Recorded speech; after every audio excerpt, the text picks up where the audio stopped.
Good morning, students. Today we will do the fill in the blanks and book exercise of chapter 2, The Visit to the Mansion. So take your Gulmohar Reader Notebook means English first notebook and note it. So we have already did the hard words and word meanings of this chapter. Okay, let's revise it. Section A, hard words. Please repeat after me, okay?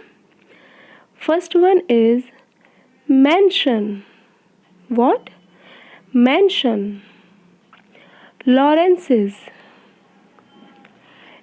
Enchanted. Completely. Spotted. Croaked. Hoarsely.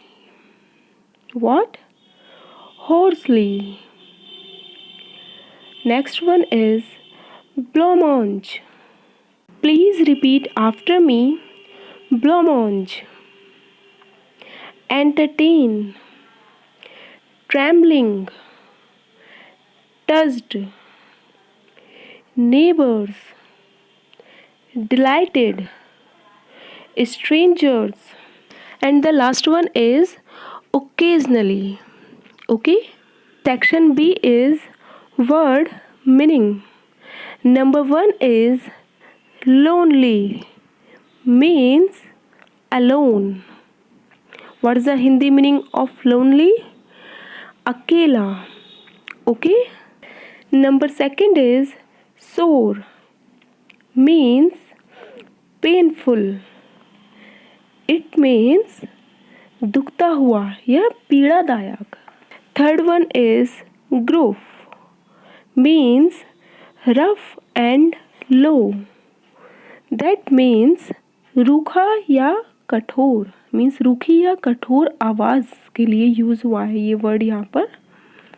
Number 4 is briskly, means with a lot of energy. That means तेज़ी से.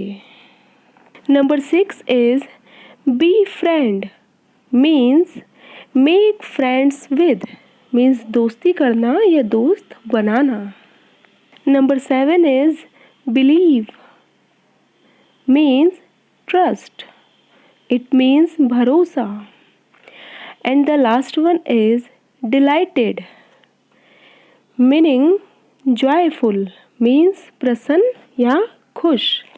Now we will do the section C, fill in the blanks. Okay, let's start. Number 1 is one snow afternoon, Joe saw Mr. Lawrence drive off. That means एक बर्फीली दोपहर, means उस दोपहर में बर्फ पड़ रही थी. जो ने देखा कि मिस्टर लॉरेंस कहीं गाड़ी चलाकर बाहर गए. Number 2 is she was carrying a covered dish in one hand and 3 kittens in the other. So जब लॉरी ने जो को अपने घर बुलाया था, सो वो क्या क्या लेकर आई थी? She was carrying a covered dish. एक कवर्ड डिश थी, मीन्स ढकी हुई डिश थी एक हाथ में तो उसके. And 3 kittens in the other, और 3 बिल्ली के बच्चे थे उसके दूसरे हाथ में. Okay. Next is number 3. We are not strangers, we are your neighbours and you want disturb us.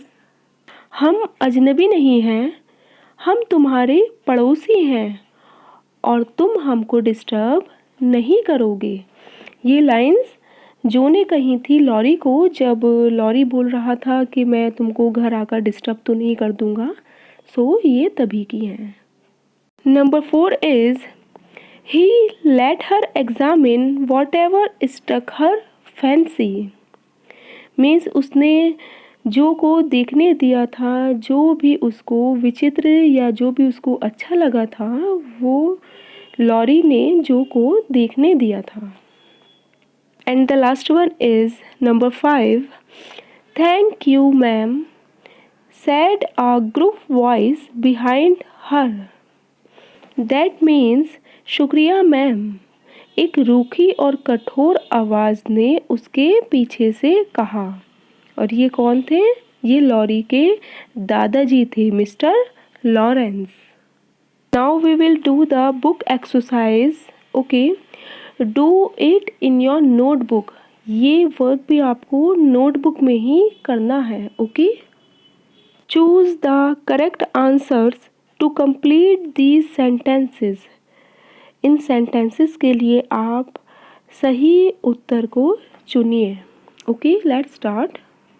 Number 1 is Joe wanted to ask her mother. Means Joe क्या पूछना चाहती थी अपनी मदर से जब लॉरी ने उसको बुलाया था और जो ने बोला था कि मैं अभी आ रही हूँ अपनी मम्मी से पूछने के लिए, तो वो क्या पूछने के लिए गई थी? Section A is if she could invite Laurie home, if she could visit Laurie, and number C what to gift Laurie. First है कि क्या वो लॉरी को अपने घर पर इनवाइट करे, मीन्स अपने घर पर बुलाने के लिए उसने अपनी मम्मी से पूछा था लॉरी को।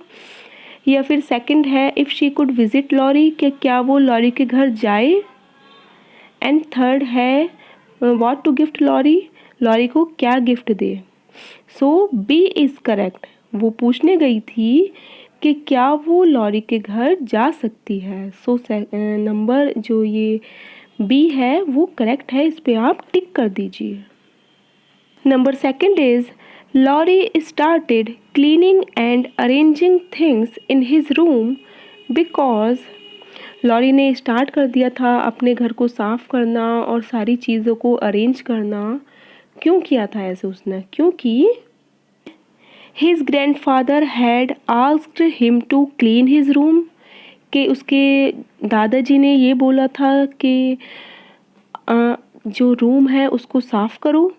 And B is he was bored as he had nothing to do, वो बोर था और उसके पास करने के लिए कुछ नहीं था।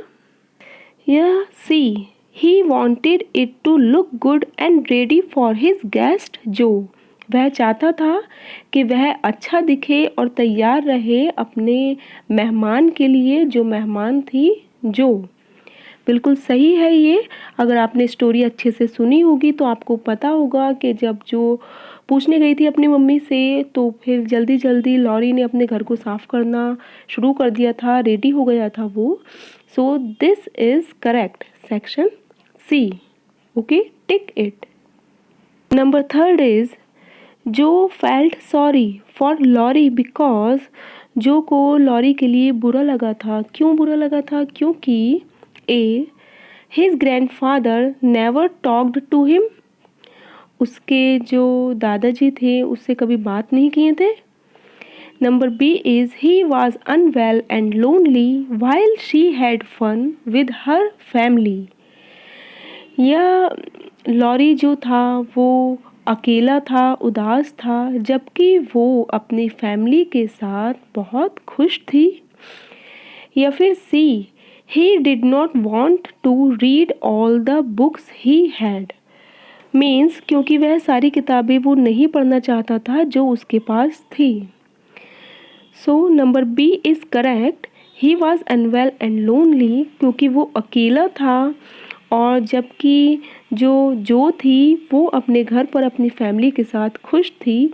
इसी वजह से जो को लॉरी के लिए बुरा लगा था कि जो लॉरी है वो यहाँ पर अकेला है। तो B is correct, tick it.